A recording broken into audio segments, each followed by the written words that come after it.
Spiritually dynamic individual graduates to understanding that all energy has consciousness, and they wish to play an active role and not a passive role in fielding that consciousness and being impressed upon the consciousness of the energy that they inhabit. They want to become a dynamic and active player in receiving the energy, modulating that energy, and rectifying that energy through the lens of their own benevolent perception. In this way, they receive the resonance of co-creation to help meet the mandate of the next tier of their journey's progression, but they are not passively playing and just like a ball that's getting knocked around in a game of tennis. They are receiving the impressions and able to offer feedback and similarly buffer and rectify a more advanced and benevolent narrative upon the energy that they have come into contact with. This is what it means to be a spiritually dynamic individual.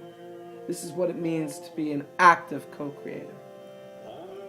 An active co-creator, a spiritually dynamic individual, recognizes that they are fielding energy at all times, and that energy has much to learn from them. It has much to learn within the commune of connectivity and exchange with them.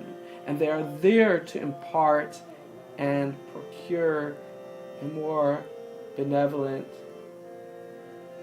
enlightened, and softer stream for all of creation to coalesce into a more illuminated future.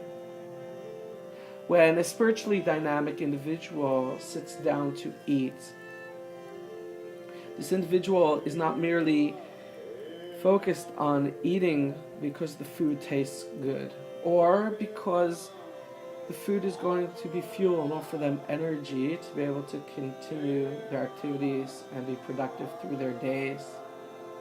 The spiritually dynamic individual also recognizes that the food in which they are going to commune with, the energy that is residing and resonating within that food, is there to impart and to learn from the experience of communion with the individual.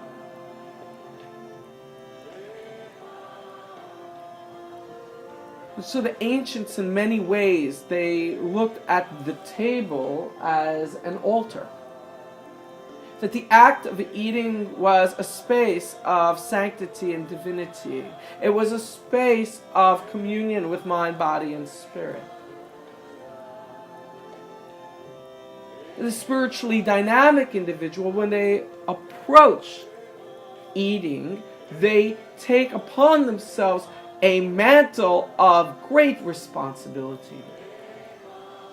For the energies that are involved with the foods they are about to eat can be of variant streams. The mystics record that the energy that is intelligent, as all energy is intelligent to the mystic. The energy that is intelligent, that isn't coursing through fruits, is different than the energy that is coursing through vegetables. And the energy that is coursing through an animal that was once alive is dramatically different than the energy of product that was grown from the ground. And the spiritually dynamic individual recognizes a deep mandate and responsibility that when they commune with the energy that is in this food and they benefit from this food, they are taking a partner in co-creation. And in many cases, that partner is a naive energy, is not as advanced as their consciousness, and is seeking to take a shortcut in its expansion and understanding and knowing by partnering through your experience. And what is the experience that you're going to leave an impression upon this energy consciousness? What is the impression you will leave upon this resonance? Will you leave a resonance of need, want?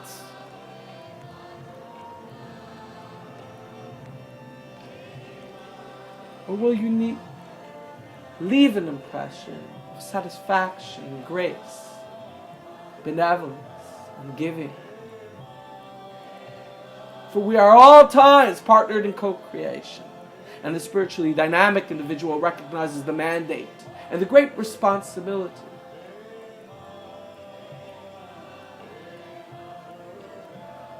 For the energies that are in the vegetable kingdom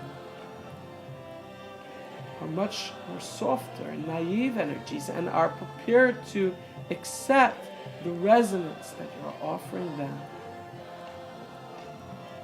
But you must be wary, for if you eat in a space of want or need or dissatisfaction, that is the resonance you will impress upon this consciousness.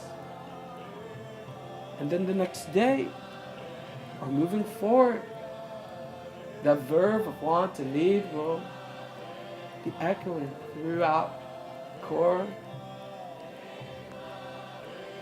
of your light body.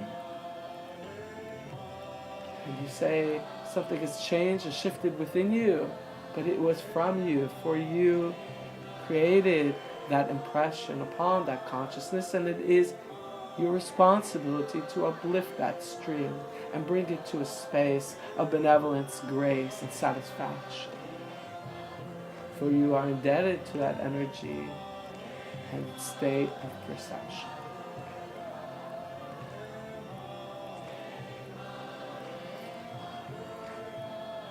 The energies that come from fruit trees are believed to be of a bit more of a majestic nature, a bit more advanced and sophisticated. These are energies that have often traveled within a linear free will construct and latent and stuck in judgments of one kind or another. And the spiritually dynamic individual, when they partner in eating fruits from a tree, they are quick to enter into space of complete satisfaction and unconditional love to impart to these resonances the solution of that of which they sought. The solution, the advancement that they perhaps would not have received as quickly upon their journey were it not for their communion with you in this act of co-creation. This expression of receiving and imparting and teaching. For that is the way of the workers of the light and the spiritually dynamic, to give unconditionally to all for a greater benevolence. The energies of the animal kingdom, of food that was once alive, the spirit that is latent within there, are much more dangerous. That's why in many spiritual cultures they did not eat animals that have been sacrificed. Or when animals were sacrificed, it was made a point of sanctity, an offering of a spiritual commune with the higher essence of above. The energy that was latent within the animal kingdom was recognized as having a strong verb of energy for earthly existence, for great dominion or great exhilaration into freedom. And the space that one inhabits when communing with such food has a great impact upon their ability to transcend the bonds of earthly consciousness. And so when one would eat meat or eat from an animal, there would be, in essence, great trepidation and responsibility for the job of the spiritually dynamic individual to illuminate and empower to this energy coursing through them, and not to be affected by the momentum that that energy has had before they communed with it. They aspired to enter into a space of sovereignty and impart as a benevolent master, but not to be run over by the verve and become a passive co-creator and fall into the dominion of the energy that they partnered with.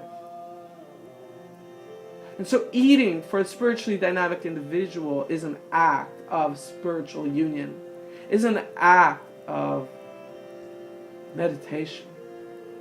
It is an act of giving as it is an act of taking. It is an act of communion.